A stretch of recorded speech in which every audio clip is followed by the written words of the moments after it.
अल्लाह नू बैठ के याद करिए जिस कुदरत तो सब जहान किता।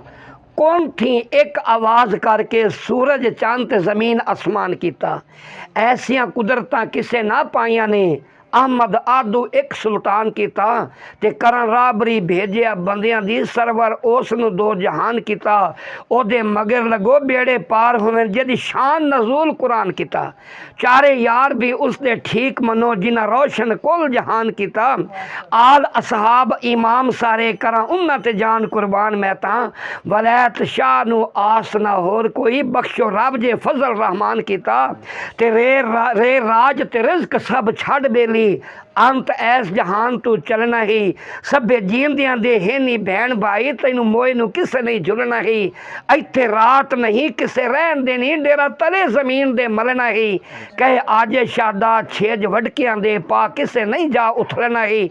काफ कतदियां कई सैयां चरखे चुकदियां चुक गईयां ते मिट्टी हेठ कई सूरतां नाज भरियां यारो लुकदियां लुक गईयां। चली लो बाग बहार अंदर शाखां सुकदियां सुक गईयां पर मुक्की हिरस ना कूड़े जहान वाली उमरा मुकदियां मुक गईयां।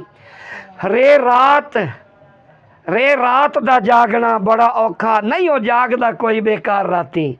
एक जागदा इश्क दी मर्ज वाला दूजा जागदा सख्त बीमार राती।